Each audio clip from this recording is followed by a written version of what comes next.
is a very human element. It was very important that we had actors to play Dobby and Creature. You've been spying on us, have you?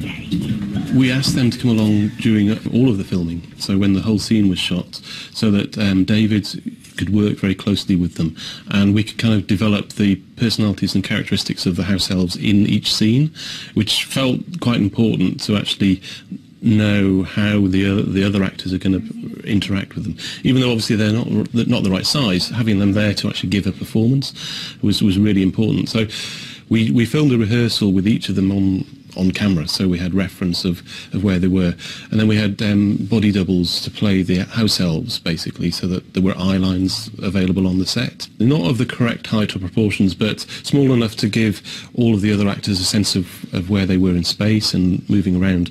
We then removed them from the plate and obviously replaced them with the CG Creature and CG Dobby. Master Weasley, so good to see you again. Wicked trainers.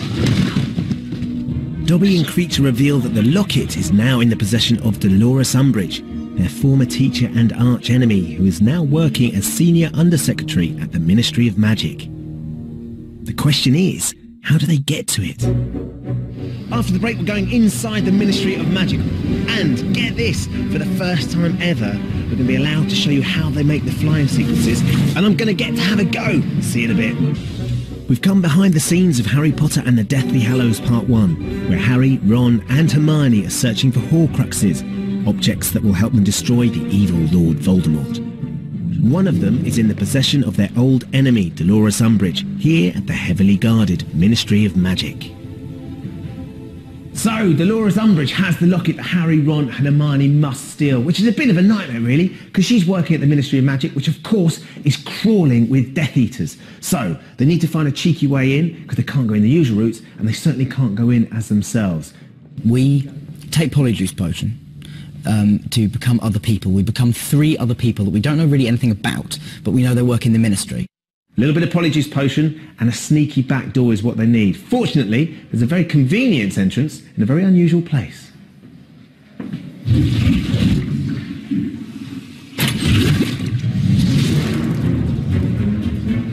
Do I flush?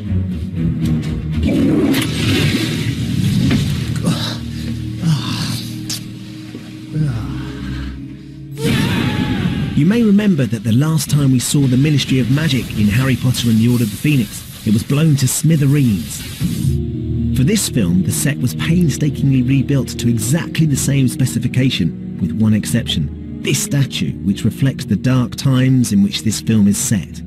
The design of the statue was influenced by several historical sculptures, particularly from Soviet Russia and pre-war Germany, and shows the oppression of the Muggles, or non-wizarding folk. That's you and me, in other words. There are around 50 of these figures, and each took 2 weeks to handcraft. They were all made by one man. There's 3 characters who work in the Ministry that we've never seen before necessarily. Yeah.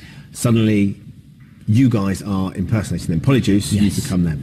Yes. So someone was being you, being themselves. Yes. It is odd because we were sort of then, me, Rupert and Emma have consultancy roles behind the monitor. Do you get a proper seat? If I get proper seats anyway, you're getting on a day-to-day level. Let's take the star seats out of it. Do you get like consultants to? No, unfortunately, we didn't. I'm definitely angling for an extra credit though. Even if you're in the know, all this polyjuicing stuff is quite tricky to get your head around.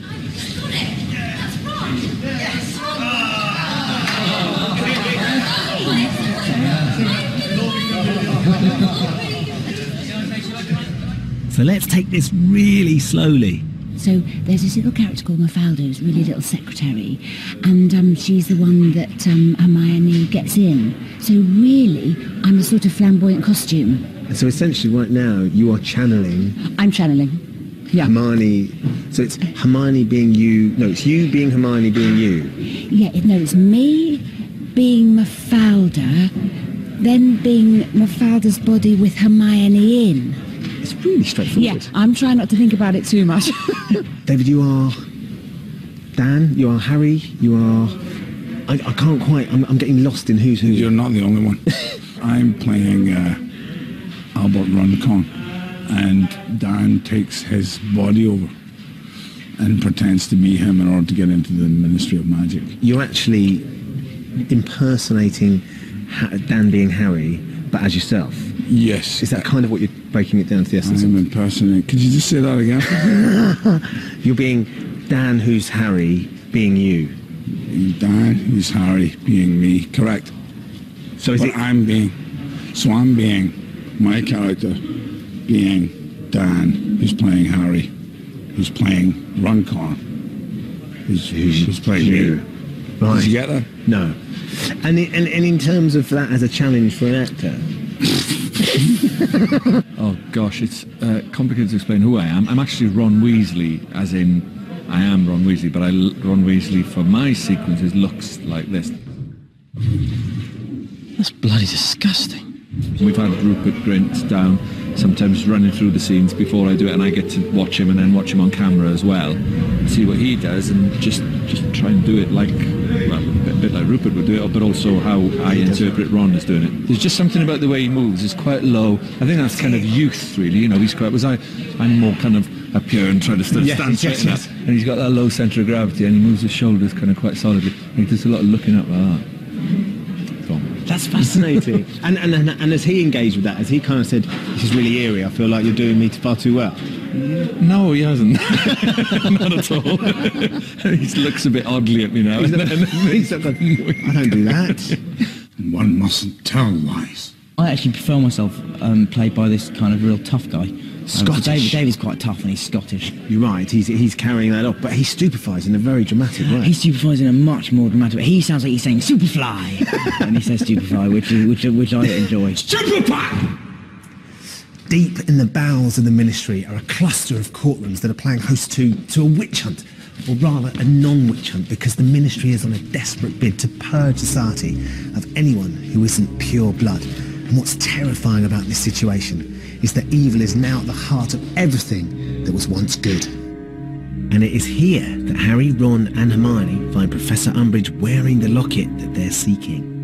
A wand was taken from you upon your arrival at the Ministry today, Mrs. Cattermole. Is this that wand? A very intense scene happening just there. Can you just explain what was going on? Yes, well, she's back on form, Dolores, in film 7, I think we're on, trying for Mary Cattermole for not being a witch. So all those trials years ago for witches, trials. This is because you're not a witch. She's on trial. Is it loyalty to Voldemort that she has, or is it just authority and power that she loves? I think she loves power, authority, and purity. And these people are not pure, and she's still trying to weed out the impure. And that is sort of what Voldemort's all about as well, though, isn't it? So she is dark like that. Yes, she's dark. While these films are renowned for their spectacular sets, sometimes only the real thing will do, and Harry Potter does nothing by halves. You do have to watch the moment where we shut down Piccadilly Circus for the first time in 32 years.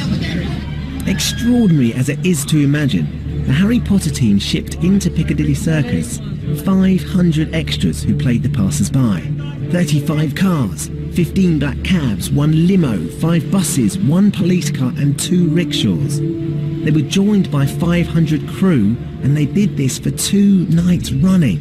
Unbelievable. They actually closed the whole kind of Piccadilly Circus. That must have been surreal. Yeah, I mean, there was no kind of real people. There was all kind of extras on that. They kind of filled it with people. Background action!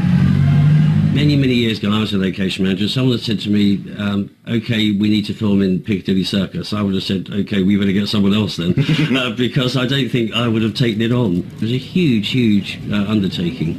But they managed to get everyone on side, all the shopkeepers on side, the police on side, the council on side, and close the streets, and there we were. Not only did they close the streets, they also persuaded the local businesses to leave their lights on for the filming, to keep it looking as realistic as possible.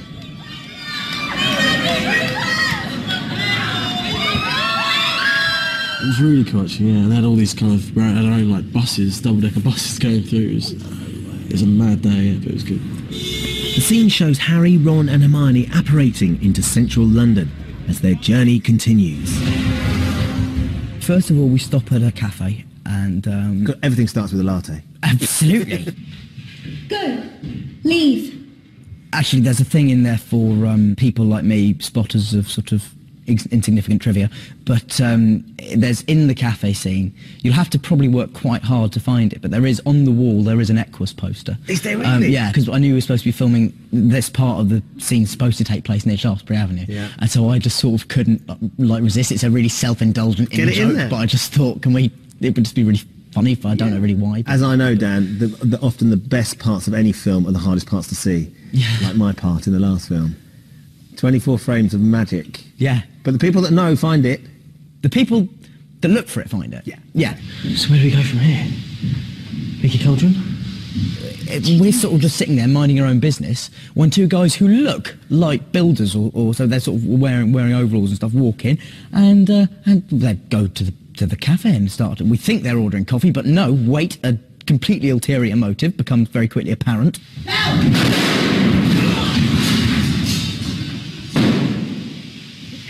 One of the things I love about this film is that the three kids, absolutely no kind of training in terms of combat magic, are always better than any adult they face.